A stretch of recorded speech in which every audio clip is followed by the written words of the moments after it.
मैंने अपने नौकर से कहा, जाओ, किचन से जैतून का तेल लेकर आओ और मेरी मालिश कर दो। आज मेरे शरीर में बहुत दर्द हो रहा है।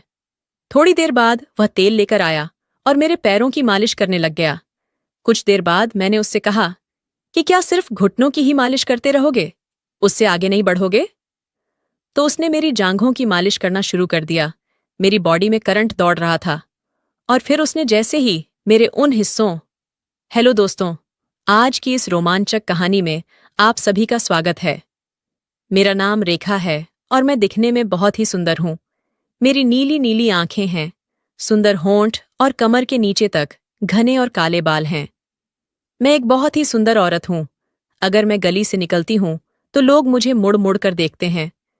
मेरे शरीर पर जगह जगह एक से बढ़कर एक प्राकृतिक सुंदरता उभरी हुई है और मेरे शरीर के इस उतार चढ़ाव को देखकर कोई भी पिघल जाता है।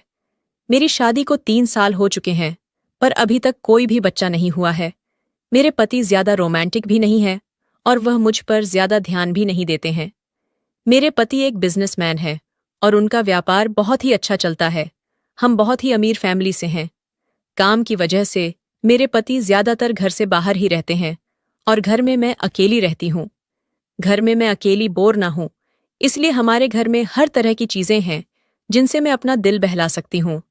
पति के घर पर न होने की वजह से मैं भी बहुत मस्ती किया करती थी और उनको पता भी नहीं चलता था। मुझे अपनी जिंदगी में बोर होना पसंद नहीं है, इसलिए मैं अपनी जिंदगी में खुद ही रंग भर लेती हूँ। हमारे घर में मुझे किसी भी तरह का कोई काम नहीं करना पड़ता था। हमारे घर में बहुत सारे नौकर थे जो घर का काम किया करते थे। हमने कुछ ही दिनों पहले अपने घर में एक नौकर रखा था। वह घर का लगभग सारा काम किया करता था और मेरा भी ख्याल रखता था। अचानक उस नौकर को अपने घर जाना पड़ा, तो मैंने उससे पूछा, तुम घर जा रहे हो तो यहाँ का काम कौन करेगा, मेरी देखभाल कौन करेगा? उसने कहा, मालकिन, आप चिंता मत कीजिए, मैं अपनी जगह अपने बेटे को भेज दूंगा। मैंने पूछा, तुम्हारे बेटे को घर का काम करना आता है क्या? वह बोला, मालकिन, आप चिंता मत कीजिए, वह सब संभाल लेगा।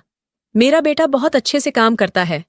गर्मियों की छुट्टियों में उसका बेटा गांव से हमारे घर आ गया। वह लड़का हमारे घर के लगभग सारे काम करता था, जैसे कि झाड़ू लगाना, बर्तन धोना या कोई भी दूसरा काम जो मैं उसको बता देती थी। हमारे घर में खाने पीने का बहुत ही अच्छा इंतजाम था और किसी भी तरह की कोई रोक टोक नहीं थी। खाली समय में वह अक्सर हमारे गेस्ट रूम में बैठकर टीवी देखता था। मैं भी उसको किसी बात के लिए नहीं टोकती थी, क्योंकि मुझे पता था वह बहुत ही मन लगाकर काम कर रहा है। मैं अक्सर पार्टियां किया करती थी।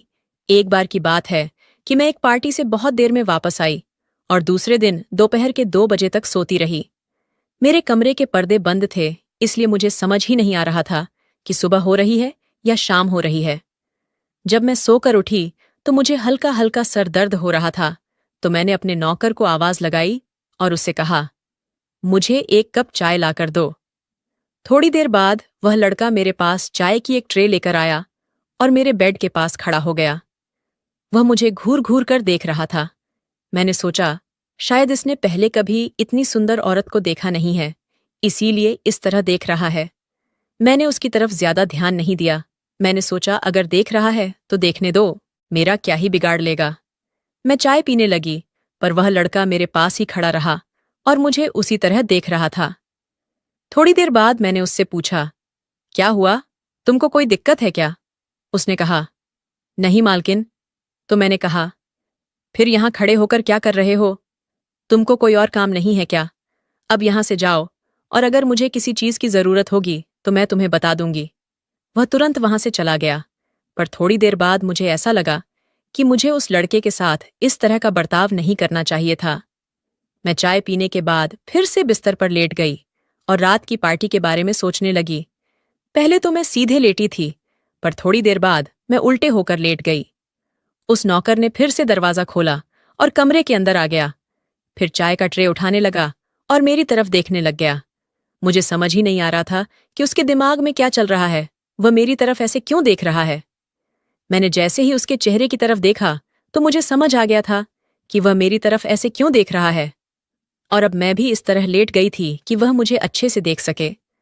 मैं अपने पति से काफी दिनों से दूर थी और मेरी भी अपनी कुछ जरूरतें थीं जो पूरी ही नहीं हो पाती थीं। इसलिए मैंने सोचा कि क्यों ना मैं इस नौकर को अपने जाल में फंसा लूं। मेरी सारी जरूरतें भी पूरी होती रहेगी और घर की बात घर में ही रहेगी। फिर मैं उसे जानबूझकर वही सारे काम देती थी जो मेरे आसपास होते थे। मैं उसे ज्यादा से ज्यादा अपने पास रखने की कोशिश करती थी। एक दिन मैंने उसे अपने कमरे की सफाई करने को कहा तो वह बोला कि मालकिन, मैं आपके कमरे की सफाई पहले ही कर चुका हूं। मैंने उसे चिढ़ाते हुए कहा, क्या तुम सच में सफाई कर चुके हो? पर मुझे तो अपना कमरा देखकर ऐसा नहीं लग रहा है कि तुम सफाई कर चुके हो। देखो, इन सब चीजों पर कितनी धूल टिकी हुई है। जाओ, दोबारा से सफाई करो। फिर वह चला गया और कुछ देर बाद सफाई का सारा सामान लेकर वापस मेरे कमरे में आया। मैं टीवी देखने लग गई, लेकिन मेरा पूरा ध्यान उसी की तरफ था। मैं जानना चाहती थी कि उसके मन में मेरे लिए क्या चल रहा है। वह मेरी तरह ऐसे क्यों देखता है? मैंने उससे पूछा, तुम गांव में क्या करते हो? तो वह बोला, मालकिन, मैं गांव के बच्चों को फ्री में पढ़ाता हूं और थोड़ी बहुत पहलवानी भी करता हूं। मैंने उससे मजाक करते हुए कहा, तुम्हारे शरीर को देखकर तो नहीं लगता है कि तुम पहलवान हो। वह भी मजाक के मूड में आ गया था। वह बोला, मालकिन, अगर आप मौका दोगी तो आपको जरूर दिखाऊंगा कि मैं पहलवान हूं या नहीं। मैंने कहा, क्या तुम्हें मसाज करना आता है? क्या तुम मेरी मसाज कर सकते हो? वह बोला, हाँ, मैं बहुत अच्छे से मसाज कर लेता हूं। अगर आपको मसाज करवानी हो तो आप बता सकती हो। मुझे मसाज करवाने का काफी शौक था। मैं ब्यूटी पार्लर जाकर भी मसाज करवाती थी, लेकिन अभी तक मैंने सिर्फ औरतों से मसाज करवाई थी। मैंने किसी मर्द से आज तक मसाज नहीं करवाई थी। मैं यही सोच रही थी कि अगर यह मुझे मसाज करेगा तो मुझे कितना आराम मिलेगा। मैंने उससे कहा, अगर तुम बुरा ना मानो तो प्लीज मेरी मसाज कर दो। उसने कहा, आप लेट जाइए, मैं तेल लेकर आता हूं। मैंने कहा, जो तेल की बोतल किचन में रखी है उसे लेकर आओ और उसी से मेरी मसाज करो। वह किचन में गया और जैतून के तेल की बोतल लेकर आया। मुझे भी कई दिनों से मसाज नहीं मिला था और मेरा शरीर भी अकड़ गया था। मैं सीधा लेट गई और वह मेरे पैरों के पास आकर बैठ गया। उसने काफी देर तक मेरे पैरों की मसाज की। वह बहुत अच्छे से मसाज कर रहा था और मेरे पैरों को काफी आराम मिल रहा था। थोड़ी देर बाद मैंने उसकी तरफ देखा तो वह मेरी ही तरफ देख रहा था। वह मेरी ओर देख रहा था और मैं उसकी ओर। दोनों के मन में एक अजीब सी हलचल थी। मैं सोच रही थी कि मेरे शरीर की मालिश करते करते वह अपने आप पर काबू नहीं रख पाएगा और मेरा काम हो जाएगा। इतने जवान लड़के के साथ मैंने पहले कभी मसाज नहीं करवाई थी। मुझे भी थोड़ा थोड़ा अजीब सा लग रहा था, पर मुझे अच्छा भी लग रहा था। मैं सोच रही थी कि वो एक बहुत ही शरीफ सा लड़का है। क्या वह कुछ कर भी पाएगा? और वो सोच रहा था कि वह कैसे अपनी मालकिन को हाथ लगाए, और अगर उसका हाथ किसी गलत जगह लग गया तो फिर क्या होगा? कुछ देर तक हम दोनों ऐसे ही एक दूसरे को देखते रहे। थोड़ी देर बाद मैंने ही अपना पैर उठाकर उसकी गोद में रख दिया और कहा, अच्छे से मालिश करो। तुम किसी भी बात की चिंता मत करो, तुम बस मालिश पर ध्यान दो। उसने अपने हाथों में तेल लिया और धीरे धीरे मेरे पैरों की मालिश करने लगा। मैंने मजाक करते हुए कहा, क्या तुम्हारे शरीर में बस इतना ही दम है? तुम इतना हल्के हल्के मसाज क्यों कर रहे हो?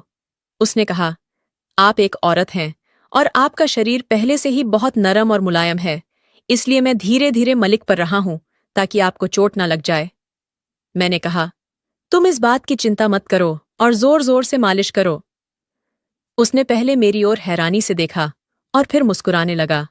उसने अपने हाथों पर तेल लगाया और मेरे घुटनों की मसाज करने लग गया। उसकी मालिश से ऐसा लग रहा था मानो उसके हाथों में कोई जादू हो। मेरे पैरों में करंट सा दौड़ रहा था और शायद उसे भी यह महसूस हुआ होगा। मैंने कहा, क्या तुम बस घुटनों तक ही मालिश करोगे? उसके आगे नहीं जाओगे? फिर उसने अपने हाथों पर तेल लिया और मेरी जांघों की मालिश करने लग गया। जब वह मेरी जांघों की मालिश कर रहा था तो उसके हाथ मेरे उन हिस्सों को भी छू रहे थे।